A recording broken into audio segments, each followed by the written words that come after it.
अस्सलाम वालेकुम एवरीवन, आप सब कैसे हैं। तो फ्रेंड्स, हर बार की तरह अमेजिंग सी रेमेडी लेके आई हूँ नेल फंगस का आसान और घरेलू इलाज। तो वीडियो को आपने लास्ट तक ज़रूर देखना है। फटी एड़ियाँ या फंगस ज़्यादा नाखून, जानिए पाँव को तकलीफ़ में मुब्तला करने वाली 3 मुश्किलात और उनका हल।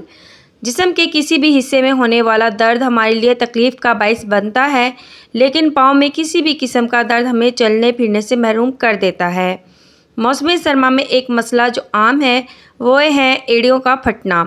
फटी एड़ियाँ बेहद तकलीफ़दा होती हैं, जबकि देखने में इंतहाई बुरी लगती हैं। इनके अलावा भी पाँव के कई मसाइल हैं।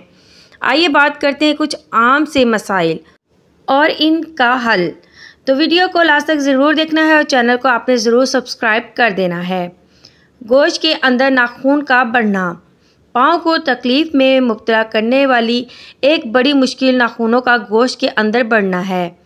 इसके नतीजे में उंगली में सूजन हो जाती है और ये इंतहाई तकलीफ़ देह होती है।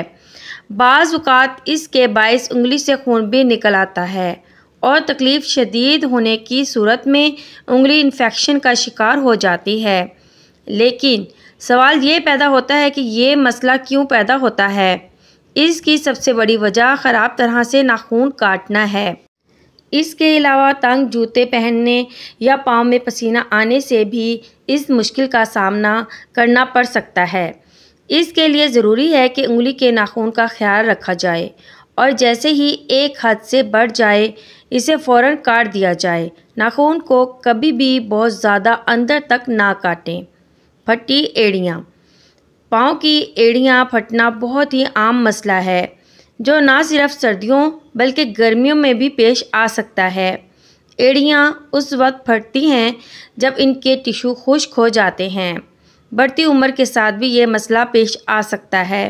माहिरीन तिब के मुताबिक फटी एड़ियों से निजात पाने के लिए ऐसी क्रीम इस्तेमाल करें जिसमें यूरिया शामिल हो। यूरिया जिस्म की चिकनाई में इजाफ़ा करके इसकी खुश्की और एलर्जी को कम करता है और जल्द को मुलायम बनाता है।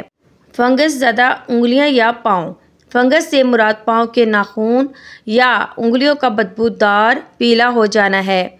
ये इन्फेक्शन की एक किस्म है जो ज़्यादातर खिलाड़ियों के पाँव में हो जाती है, जिसकी वजह हर वक्त जॉकर्स या शूज़ पहनना होता है। आगाज़ में इन्फेक्शन इस तरह दिखाई देता है कि जैसे नाखून के ऊपर टेल्कम पाउडर छिड़का गया हो। ऐसी सूरत में डॉक्टर्स का तजवीज़ करदार एंटी फंगल नेल वार्निश इस्तेमाल करके इससे छुटकारा पाया जा सकता है। ताहम अगर ये बढ़ जाए तो डॉक्टर की मदद से नाखून में नन्हे नन्हे सुराख करके इसके अंदर अदवायत का छिड़काव किया जाता है ताकि वह नाखून के अंदर की जिल्द तक पहुंच सके। तो उम्मीद है आज की वीडियो आपको बहुत ही ज़्यादा पसंद आई होगी। चैनल को ज़रूर सब्सक्राइब कीजिएगा और दुआ में ज़रूर याद रखना। ओके, अल्लाह हाफिज़।